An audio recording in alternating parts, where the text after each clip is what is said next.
There's one guy who's making a big name for himself, providing both micro and macro econ lessons almost every single night on YouTube. In fact, I'll just full disclosure here. When I go home at night after doing 22 newscasts in a row, I slump on the couch, sometimes with an adult beverage, and I watch his segments to learn a thing or two, and maybe you could too. I want to introduce you to him. His name is George Gammon, and he's good enough to join us now to kind of help us understand this. So, George, if you would just take it away. What is your take on this situation we find ourselves in?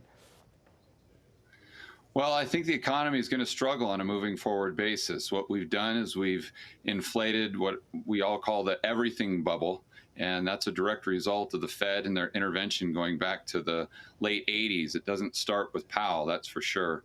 But if you go look at the dot-com bust, they tried to fix that or paper over it by inflating another bubble. That was a housing bubble. Then in 2008, 2009, they had to create another asset bubble.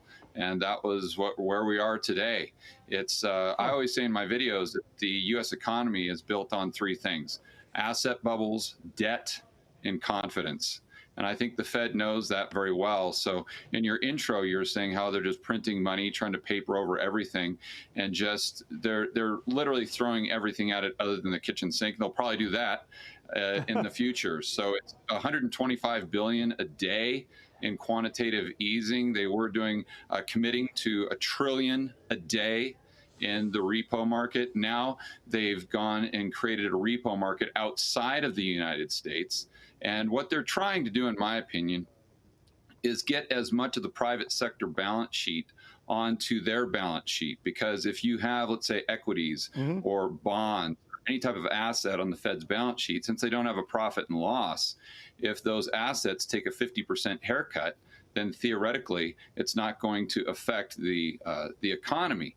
And because the economy is so dependent upon those asset prices staying high, I think that's pretty much going to be the Fed's game plan. So the question really becomes, what are the knock-on effects of the Fed taking their balance sheet to 10 trillion, 20 trillion, you name it. And I think the release valve there long-term is definitely going to be the dollar. So if that's the case, how do we, regular Joes, out here, try and figure out what's going to happen in the future for us? Not for the big guys on Wall Street, just for us. Well, I think what you're going to see is a stagflationary type of environment. And again, there are no certainties. There are only probabilities. So what does that look like? That looks like the 1970s from the standpoint of, call it 10% plus inflation. And that's the inflation that the government is willing to admit to, right. which is probably low, right? And then you're going to see high unemployment.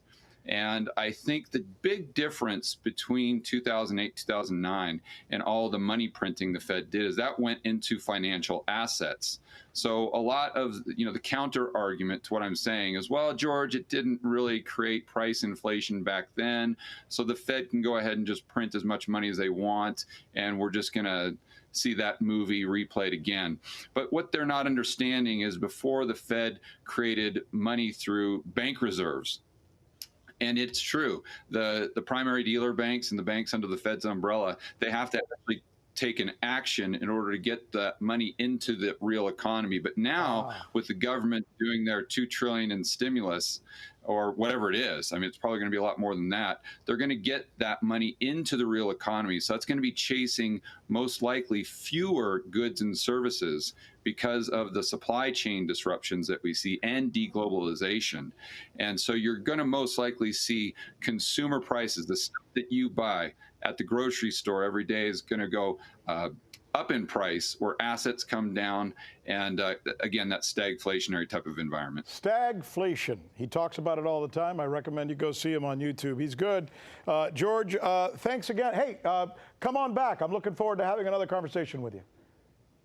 Yeah, thank you for having me.